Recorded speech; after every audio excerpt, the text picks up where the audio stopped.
आइए इस सीरीज़ को आगे बढ़ाते हैं। आज का पहला क्वेश्चन है, भारत में स्थानीय शासन के विषय में निम्नलिखित में से कौन सा स्टेटमेंट सही नहीं है। ठीक है, तो ये लोकल गवर्नमेंट से रिलेटेड कुछ स्टेटमेंट दिए गए हैं, उनमें से बताना है कि कौन सा गलत है। तो पहला स्टेटमेंट कह रहा है, according to Indian constitution local government is not an independent tier in the federal system. भारतीय संविधान के अनुसार परिसंघीय प्रणाली में स्थानीय शासन जैसी कोई स्वतंत्र कोटि नहीं होती है। तो पहला ही स्टेटमेंट गलत है, क्योंकि इंडियन कॉन्स्टिट्यूशन के हिसाब से लोकल गवर्नमेंट होती है वो एक इंडिपेंडेंट टियर होती है फेडरल सिस्टम में। ठीक है, हमारे यहाँ कहते हैं ना 3 टियर सिस्टम होता है। 3 टियर सिस्टम कैसे? सबसे पहले तो एक सेंट्रल गवर्नमेंट होती है, फिर उसके नीचे एक स्टेट गवर्नमेंट होती है, और स्टेट गवर्नमेंट के नीचे भी लोकल गवर्नमेंट होती है। वो लोकल गवर्नमेंट जिसमें कि पंचायत और म्यूनिसपैलिटीज़ आती हैं, म्यूनिसिपल कॉरपोरेशंस। ठीक है, और सबकी वर्किंग जो होती है वो एक दूसरे से इंडिपेंडेंट होती है, कोई भी किसी के ऊपर डिपेंडेंट नहीं होता है, इसीलिए इसको फेडरल सिस्टम कहते हैं। तो पहला ही स्टेटमेंट जो है वो गलत है। बाकी के स्टेटमेंट जो है वो सही है कि 30% सीट्स इन लोकल बॉडी जो है वो रिजर्व होती हैं वुमेन के लिए। ठीक है, सिर्फ लोकल गवर्नमेंट जहाँ पे पंचायत म्यूनिसपैलिटीज़ में ऐसा होता है। Local government finance are to be provided by commission. ठीक है, और इलेक्शन जो होता है वो डिटरमाइन करता है कौन? State election commission. ठीक है, स्टेट इलेक्शन कमीशन ही ये लोकल गवर्नमेंट के इलेक्शंस को डिफाइन करता है कि कब होंगे, डिटरमाइन करेगा। अगला क्वेश्चन है, निम्नलिखित में से कौन सा या कौन से राजनीतिक दल राष्ट्रीय राजनीतिक दल नहीं है? Which of the following political parties are national parties? तो एक्चुअली में इसमें से कोई भी नेशनल पार्टी नहीं है। नेशनल पार्टीज इस समय पे मेरे ख्याल से 5 बची है। ठीक है, कुछ पार्टीज़ को नेशनल पार्टी के दर्जे से हटा दिया गया है, और एक पार्टी आप पार्टी रिसेंटली इंक्लूड की गई है। ठीक है, अगला क्वेश्चन है, if in an election the state legislative assembly the candidate who is declared elected loses his deposit, it means that यदि किसी राज्य विधानसभा के निर्वाचन में निर्वाचित घोषित होने वाला प्रत्याशी अपनी निक्षिप्त राशि को खो देता है तो उसका क्या अर्थ है?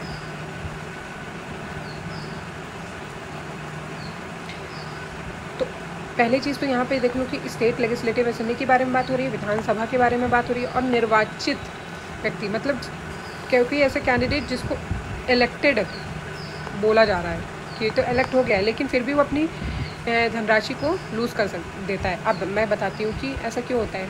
जब भी कोई इंसान इलेक्शन में खड़ा होता है तो उसको कुछ अमाउंट होती है जो कि डिपॉजिट करनी होती है, कुछ एक तरीके से गारंटी फीस आप बोल सकते हैं, उसको डिपॉजिट करना पड़ता है, और एक minimum level of votes decided रहते हैं कि आपको एटलीस्ट इतने वोट्स मिलने चाहिए, और अगर नहीं मिलेंगे तो फिर वो जो भी आपका अमाउंट है वो लैप्स कर दिया जाएगा, या आप अमाउंट को लूज़ कर देंगे। वो बहुत ज़्यादा अमाउंट नहीं होता है, वो 1,500 कभी तो 2,000 कुछ ऐसे ही होता है। ठीक है, तो लेकिन वो अमाउंट लूज़ करना एक बड़ी बात होती है। अब कोई इलेक्ट हो गया लेकिन फिर भी लूज़ क्यों कर गया? क्योंकि मान लीजिए बहुत सारे लोगों ने एक ही कॉन्स्टिट्यूएंसी से चुनाव लड़ लिया। मान लीजिए यूजुअली लोग 10 लोग लड़ते हैं, लेकिन वहाँ से कुछ 20 से 25 लोगों ने चुनाव लड़े, तो वोट्स जो होते हैं वो बढ़ जाते हैं। ठीक है, और कोई मेंबर हो सकता है ऐसा कि वो बाकियों से तो ज़्यादा वोट उसको मिले हों, इसलिए वो इलेक्ट हो जाएगा, वो जीत तो जाएगा वहाँ से, लेकिन एक जो सर्टेन अमाउंट ऑफ वोट्स चाहिए होते हैं वो उसको नहीं मिल पाएंगे, क्योंकि बहुत सारे कैंडिडेट्स खड़े थे और वो वोट्स जो थे वो सारे बढ़ गए, इसलिए उसका जो भी उसने अमाउंट वहाँ पे डिपॉजिट किया था वो लूज़ हो जाता है, लेकिन फिर भी वो इलेक्टेड घोषित होता है। तो इसका आंसर हो जाएगा डी। अगला क्वेश्चन है, which of the following is correct in respect of the commencement of the election process in India? Bharat में निर्वाचन प्रक्रम के आरंभ के विषय में निम्नलिखित में से कौन सा सही है? पहला कहता है कि सरकार द्वारा निर्वाचन की सिफारिश और निर्वाचन आयोग द्वारा निर्वाचन की अधिसूचना जारी किया जाना। ठीक है, the recommendation of election is made by the government and the notification of the election is issued by election commission. तो ये सही बात है, गवर्नमेंट जो भी रनिंग होती है वो सिर्फ रिकमेंड करती है कि हाँ अब समय है जब इलेक्शन करवाए जा सकते हैं, लेकिन इलेक्शन कब होंगे, कैसे होंगे, कितने फेज़ में होंगे, ये बात सिर्फ इलेक्शन कमीशन ही डिसाइड करती है और इलेक्शन कमीशन ही बताती है। फिर अगला क्वेश्चन है, भारत में राज्यों के बीच सहयोग और समन्वय प्राप्त करने के लिए निम्नलिखित संस्थाओं में कौन सी संविधानेतर और विधेयनेतर संस्था है।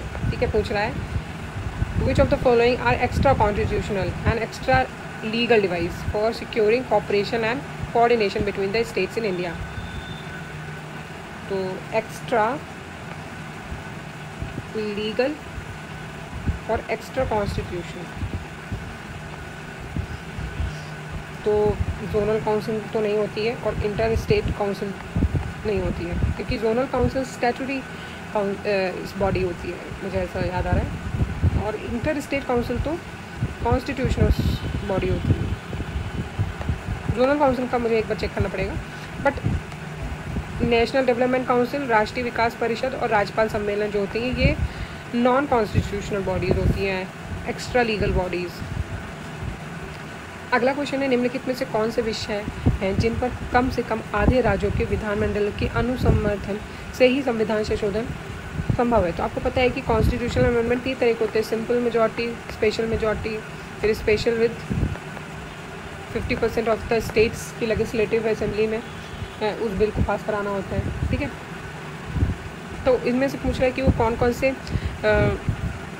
टॉपिक्स हैं, कौन कौन से ऐसे विषय हैं, मैटर्स कौन कौन से ऐसे हैं जिनमें कि थर्ड वाला जो मेजॉरिटी चाहिए होती है वो रिक्वायर्ड होती है। तो वो election of the president, representation of the state in parliament, मतलब राष्ट्रपति का निर्वाचन, ठीक है, राष्ट्रपति के चुनाव जो होते हैं, संसद में राज्यों की प्रतिनिधित्व, और सातवीं सूची होती है ना कि 3 लिस्ट होती हैं उनमें, तो कौन सी किसकी रिस्पॉन्सिबिलिटी है डिफाइन होता है। तो ये इनमें अगर कोई भी किसी भी तरह का आपको बदलाव करना है, संशोधन करना है इन मैटर्स में, तो आपको 50% स्टेट से अनुमति लेनी पड़ेगी। ठीक है, इसलिए 1, 2, 3 हो जाता है। लेकिन लास्ट वाला जो है कि abolition of legislative council of state, तो ये इसके लिए तो सिंपल मेजॉरिटी से ही काम चल जाता है, सिंपल मेजॉरिटी से यहाँ पे काम चल जाता है।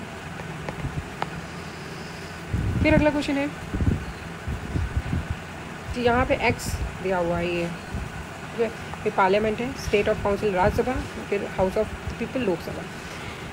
फिर इसमें नॉट मोर देन 250 मेंबर्स, जिसमें से 12 नॉमिनेटेड होते हैं, not more than 38 representative of state and union territory होते हैं, बाकी जो मेंबर्स इलेक्शन के थ्रू आते हैं।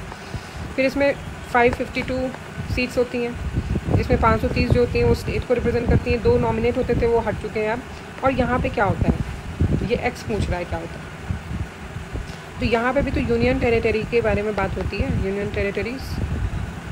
अब 20 सीट्स होती हैं जो कि यूनियन टेरिटरी को दी जाती है, जो भी हमारे देश में यूनियन टेरिटरीज़ हैं उनके लिए 20 सीट्स रिजर्व होती हैं, और वहाँ पे उनके कुछ में डायरेक्ट कुछ में इनडायरेक्ट इलेक्शंस होते हैं।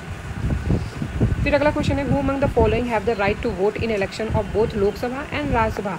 राज्यसभा और लोकसभा दोनों में किसके पास में वोट करने का अधिकार होता है। तो मेंबर जब अगर लोकसभा का कोई बनना होता है तो वो तो चुनाव होते हैं, उसके थ्रू बनता है, और अगर राज्यसभा में इलेक्शन होने होते हैं तो उसके लिए क्या होता है, उसके लिए भी जो इलेक्टेड मेंबर्स होते हैं वो चुनाव में पार्टिसिपेट करते हैं। कहाँ पे, लोकसभा, राज्यसभा और स्टेट लेजिस्लेटिव। तो अगर देखें स्टेट लेजिस्लेचर को, तो वहाँ पर वो मेंबर्स दोनों के ही इलेक्शन में पार्टिसिपेट करते हैं। तो पूछ रहा which one of the following state of India does not have a legislative council so far even though constitution act of 1956 provides for it. Bharat में निम्नलिखित में से राज्यों में से किसमें अब तक विधान परिषद नहीं है, जबकि संविधान अधिनियम 1956 में उसके लिए उपबंध है। ठीक है, तो मध्य प्रदेश के साथ ऐसा है कि कॉन्स्टिट्यूशन 7 अमेंडमेंट एक्ट 1956 में प्रोवाइड किया था लेजिस्लेटिव काउंसिल, लेकिन अभी तक उन्होंने बनाया नहीं है। इसलिए इसका आंसर डी हो जाएगा। फिर अगला क्वेश्चन है 1946 में अंतरिम सरकार में कार्यकारी परिषद का उपाध्यक्ष कौन था? Interim government formed in 1946 that vice president of executive council was, तो वो जवाहरलाल नेहरू जी थे।